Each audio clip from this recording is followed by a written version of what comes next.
Alright guys, welcome back to final part 3. And I promise you there's going to be the final part. And what I did is I got the seat belts out, and you can tell how dirty the driver's seat belt is compared to the passenger one. That's pretty crazy. I didn't think it was going to be that dirty, but comparing it to the actual clean one, that's pretty crazy. So yeah, I'm gonna go ahead and wet all of these, and I'm gonna wet the box as well. This is the little box tray that sits behind the seats. I'm gonna clean that up as well. I'm gonna wet all of this stuff and then brush it and then pressure wash it, and hopefully it's not gonna be this bad, because that's pretty bad. That's pretty disgusting. And then we're gonna get to bending the stick shift and install the console, finalize everything, trim the carpet, install everything, and we should be done. It's getting a little dark. Matthew, it's getting a little dark, right? Just a little bit. But we're gonna try to finish all of this today. And then we'll finish the big car. Oh, and then we're gonna work on a little car project inside the house. Right, Matthew? We're gonna build a car inside the house? Okay. Well, yeah, it's getting dark pretty fast, so I'm gonna try to do what I can and show you guys what I can with the lights or whatever. But right now I'm just gonna go ahead and clean the seat belts, get them cleaned, and go to other things. All right, let's get this cleaned up.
And she actually feels a lot more fun driving. It feels like the stick is more comfortable actually because it's not slanted this way.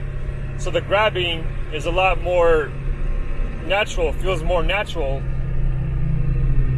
Whereas before it was kind of slanted this way, so the grabbing was kind of weird. I don't know if you know what I mean, but... And I got the back windows open right now so you can hear the exhaust. I'm gonna close the windows in a minute so you guys can hear. Maybe you'll notice that it's quieter, I don't know, but...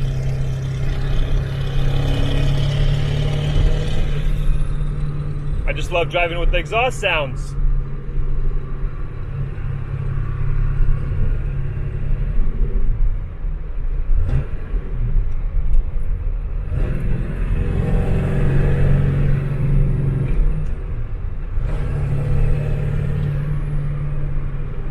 Yeah, it feels a lot better. It feels more natural.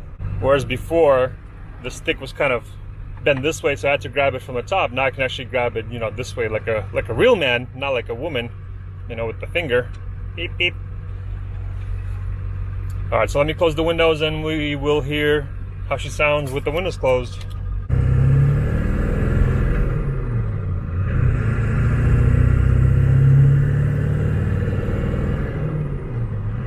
Yeah, it feels a lot more natural, and I like it. I like it. Yeah, and it feels pretty quiet. It's actually a lot better.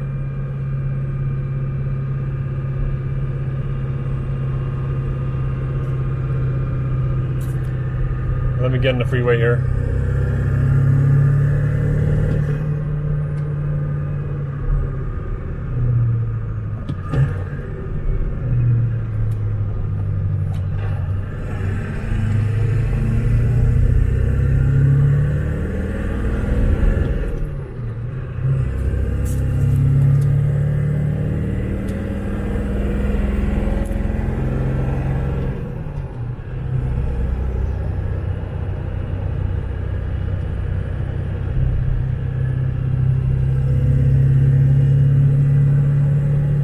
Right now we're going 75. Feels pretty quiet. I don't know, what do you guys think? I feel like it sounds a little bit quieter. The shifter, the stick shift is a lot better. Feels a lot better in that position. All right, all right. It looks a little funny, but it's fine. This is neutral right now. And you got first, plenty of room right here. Then we've got, actually, my bad, that was second. First one on top, plenty of room, and then, you know, third, fourth, etc. So that looks really good for what it is. It looks pretty good. And so, as you can see, I got plenty of room here. No more issues with hitting this thing all the time. And yeah, she's all done. The seat belts, I cleaned them the best I could. I mean, from what they were, I cleaned them the best I could, pressure washed them, scrubbed them. All the plastic pieces are in. Everything's looking good. Eventually, when I do the dash and the door panels, I'm gonna find all these pieces in gray and get that replaced. And yesterday we went on a little trip with the kids, with the family, out of town, and they had a blast. It was nice and fun. Even the wife said that it looks nice and it's actually a lot quieter than it was. So, and here it is from this side. As you can see, it's a little funky, not ideal, but I think it's the best that I can do with what I have right now. And eventually I might get one made, like a custom made one. We'll see, we'll deal with that later on down the line. Maybe when I'll be doing the dash and door panels and all that stuff. That's not important. So right now this is set to go, no issues whatsoever. You can see from this end, plenty of room right here. So guys, I hope you enjoyed this video, this 3-part series. And that concludes the interior seats and carpet swap. Eventually I'll be doing, like I said, dash panels, headliner, plastic pieces and so on to match the gray. But for now, that'll be it. So guys, thanks for watching. If you're new, please subscribe. And we'll see you on the next one. See ya!